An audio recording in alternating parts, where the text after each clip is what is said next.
Hey everyone, welcome to this weekly Sidereal Astrology forecast for the week of September 13th to the 19th of 2021. Alright, so this week we're right in between the new moon and the full moon. We had a new moon early last week, and so we are coming into the first quarter moon at the beginning of this week, which is usually a time of challenging ourselves and implementing things. And if there has been anything new from last week, could be very good to implement and take that action with of course that emphasis on challenging ourselves. But as the week unfolds, we start to get more into the gibbous phase, which is the trine energy, more supportive, and we'll likely notice some momentum as we do go through the week here. Now the context all started in Leo about self-expression, but a lot of planets are in Virgo, and the sun's going to be shifting into Virgo around Wednesday. So it's adding to a lot of the improvement and refinement, taking care of things, doing the work, right? This kind of improvement orientation, very much the theme for the coming many weeks now that the sun's going to be shifting into there around Wednesday. But approaching that on Tuesday, the sun will be opposite Neptune, so it is good to find some balance with the more receptive side of ourselves. If there is any tendencies for wanting to hide away or escape, just trying to find some balance with healthy ways of finding peace in our life is fantastic with that one. Around Thursday, the sun will then trine Pluto, maybe feeling a bit empowered, and Venus squaring up to Saturn, so maybe some responsibilities with the enjoyments of life. Good to stay grounded with the enjoyments and also those relationships with that one as well. All right, so let's go and take a look at all of this here in more detail when we return.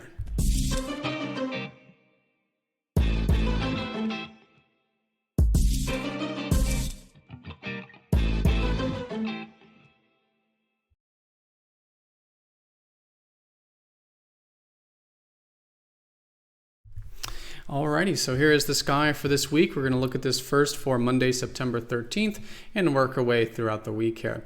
Now, as you can see here, we are using the visible sky called true sidereal astrology, and the signs do change from mainstream astrology.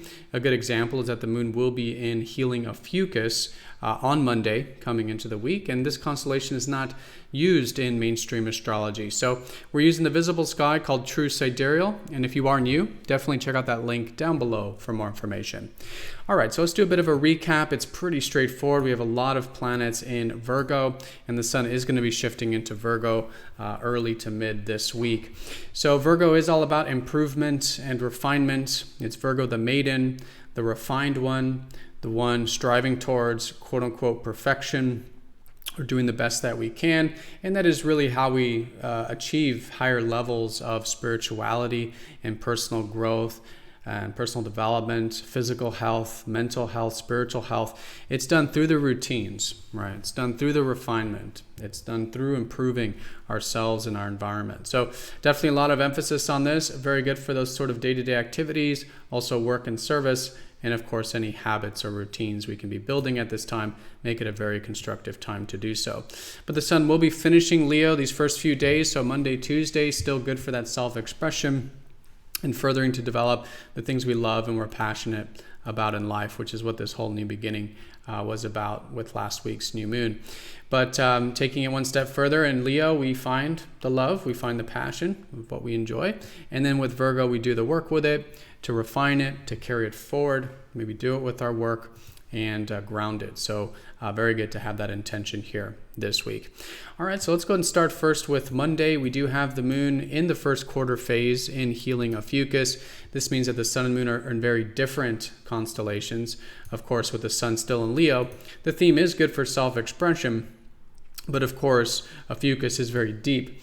So with the moon here, it's very good for allowing for some deep things to come to the surface, maybe quite literally do some physical or spiritual healing, and really practice more of that acceptance of the full spectrum of who we are, the quote-unquote good and the quote-unquote bad, right? This whole holistic aspect of ourselves, and this is what leads to a greater connection to our true self, and of course, feeling more whole and transformed and healed and rejuvenated, which is what a Fucus is all about. So it's a bit uncomfortable here because the moon is our more protective side, but it is good to allow for that deeper connection to life. And combining with the Leo is how can we still express ourselves in that deep, candid, authentic sort of way, which is the Fucus energy. All right, but as we start to go through the week, we'll start to come off of that first quarter moon. So again, first few days, very good for challenging yourself from anything that you did have some new perspectives about early last week. or you've started to implement since last week as well. Now on Tuesday, the sun will be opposite up to Neptune. And this was part of the new moon as well, but it is about finding some balance with the watery side of things. Neptune rules the ocean, rules the unconscious, rules the spiritual realms, and oppositions tend to go to one extreme or the other. So typically with oppositions we will swing, and so it is good to find some balance with that side of ourselves. If there is a part that wants to hide away, escape, or get caught up into any dreams or ideals, just being conscious of that, aware of it to help balance it out, and to find constructive ways of finding peace, right? Maybe spiritual activities, again, great with all the Virgo energy, anything that's about healthy rest, acceptance, right? Going with the flow. Oppositions can sometimes deal with relationships. So if this is being mirrored or reflected back to us from someone else, practicing compassion and acceptance in a, again, conscious way, right? Unconditionality, acceptance, consciously and constructively makes this a great time for this type of stuff. And it could be a very constructive week for all things spiritual, and that lead to more peace in our life, particularly around Tuesday. Now, Tuesday is when we start to come out of that cocoon phase of a fucus. The moon passes over the galactic center, which is the transformative part of the chart, the sort of death and the rebirth, so to speak. And then the moon goes into the post-transformation, the butterfly out of the cocoon in Sagittarius for those few days up until about Thursday. And so great to do that, spread our wings. Sagittarius is about that free-spirited side. This will be Tuesday through Thursday, and expanding our horizons. Expanding our horizons literally, sometimes adventure, free-spirited things, but also mentally or spiritually. Great for learning higher knowledge, channeling higher wisdom, and also sharing wisdom, right? Getting into the more theoretical, abstract, right side of the brain activities and free-spirited things makes it a great early part of the week to do just that. Now, once we start to get into this later Thursday time period, the moon will start to come out of Sagittarius and go into more grounded Capricorn. And so for late Thursday and all of Friday, good for any responsibilities, discipline, patience. And this is also double confirmed by the fact that Venus will be squaring Saturn, the ruler of Capricorn. So this is all very much earth energy. And so in this context with Venus, Venus rules our values, our enjoyments, and relationships. And so there is a bit of that square there where it might be difficult, but good to again challenge ourselves to implement some responsibility or some patience or some perseverance when it comes to the enjoyments of life and it comes to our relationships. So thinking long term, right? Being patient, what's going to benefit us and our enjoyments and our relationships for the long term, putting in that sort of work, let's say, or at least patience with it, discipline, and it can make it very, very constructive. And we do have a nice support with Pluto during this. The sun will be trining Pluto as we get into that late Thursday into Friday. And this is usually feeling a bit empowered. If there's times where we were previously afraid to do something or inhibited to do something, usually trines with Plutos are great times to do that because we're feeling more empowered during this time. So facing fears, making changes, expressing ourselves, cultivating our life in a way that feels empowering makes it a great way of working with this middle to later part of the week as well. And this is really when we're going to start to notice a lot more of that momentum.